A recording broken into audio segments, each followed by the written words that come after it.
Gustong-gusto mo ba yung property, pero natatakot ka na baka magoyo ka ng seller? Hi, my name is Nino, and in today's vlog, pag-uusapan naman natin ng mga tips and tricks na kailangan yung malaman upang maiwasan natin ang sakit ng ulo bago ka bumili ng isang real estate property. Paglilinaw nga lang, merong dalawang real estate property types na pwede kang mabili ngayon sa merkado. Ngayon nahahati sila sa dalawang klasifikasyon, isang vertical at isang horizontal. Ang mga tipo ng mga vertical units ay karaniwan ng mga condo. Ngayon, dalawang klase rin po ang tipo ng condo na meron tayo. Meron pong isang high-rise at isang mid-rise level na condo.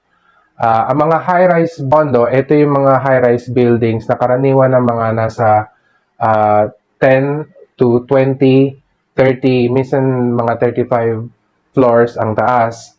Whereas yung mga mid-rise condo units naman, ito yung mga medium-size na condo na meron lang mga 5 to 10 floors bawat isang building. At ang mga vertical units naman, ito yung mga bahay, karaniwan na nito ay mga row houses, mga townhouses, mga duplex units, and even bungalows. Sometimes, mga pinagbebenta rin ay mga lot only or mga lupang pangsaka. Ngayon, particular sa mga vertical units, maaring dalawang klasifikasyon niya. Maaring ang unit ay RFO or ready for occupancy na, or maari ring pre-selling or hindi pa siya natatayo pero binibenta na ni developer. Maari din naman ang unit ay nabili na ng isang private individual at ngayon ay pinagbebenta na. Ito yung mga karaniwan tinatawag natin ng mga pre-love na units. And then also, ganun din sa mga vertical units natin, merong mga units tayo na either RFO or pre-selling or nabili na at ngayon ay pinagbebenta ng kasalukuyang may-ari. Ngayon, magkakaroon tayo ng separate discussion in terms of the definition of the two, the vertical and the horizontal units. But for now, ang pag-uusapan natin ngayon ay particular sa horizontal. Particular na dun sa mga real property units na ibinebenta na ng isang private individual. Ano-ano nga bang ginagawa para maiwasan natin ang sakit ng ulo bago tayo bumili ng isang real estate property? Ngayon, itong mga ibabahagi namin na to, ito rin mismo yung ginagawa namin bilang isang real estate agent para masiguro namin na yung property na binebenta namin galing talaga sa isang legit na pagmamayari. Unang-una namin ginagawa ay ang tinatawag na due diligence. So, paano namin ginagawa ito? Unang-una namin tinitingnan ay ang mga dokumento na meron ang may-ari. Siyempre, kailangan namin masiguro na ang nagbebenta ay siya talagang may-ari. So, ano yung mga dokumentong tinitingnan namin? Unang-una na dyan ay ang CTC ng title. CTC, ibig sabihin, ito yung Certified True Copy na isang dokumento na nanggagaling sa Registry of Deeds kung saan man nakaluklok yung property. Tinitingnan namin doon kung ito ba ay pagmamayari ng ganitong pangalan. So, ikukumpara namin yan. Manghihingi kami sa may-ari ng ID. Usually, mga government ID ang hinihingi namin. And then, ikukumpara namin sa CTC na meron kami.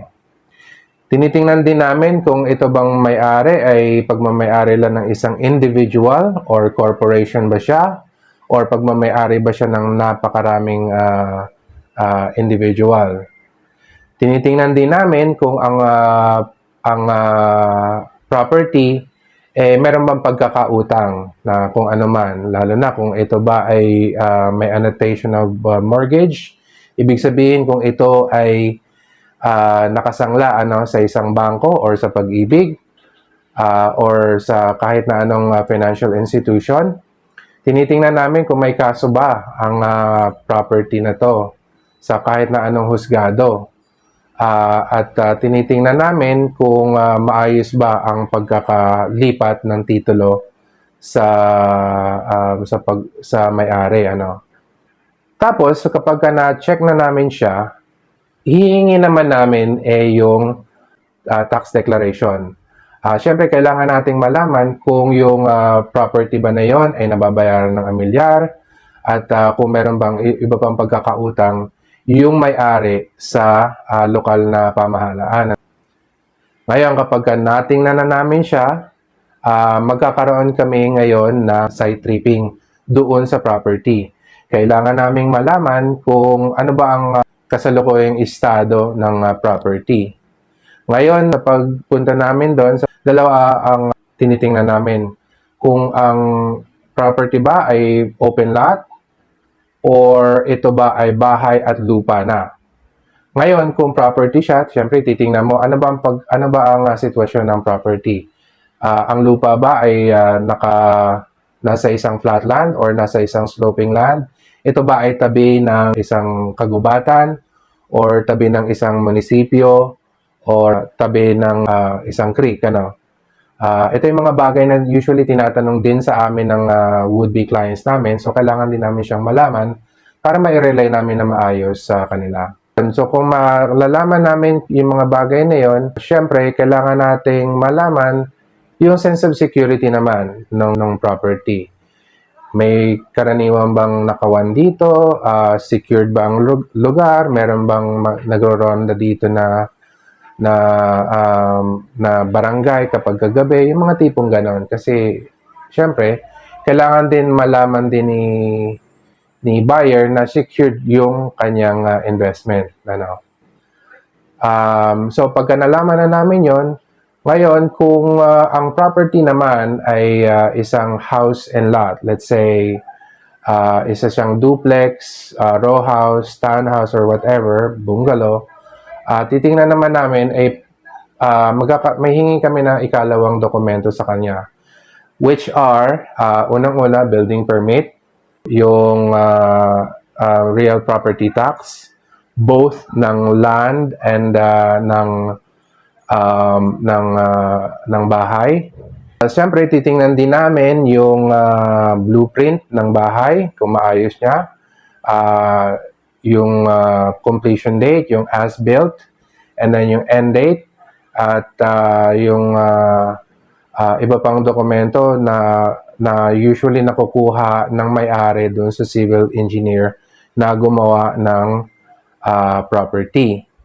If you learned something from this video, I would appreciate if you would like and subscribe if you're watching this from YouTube, or like and share if you're watching this through TikTok or Facebook.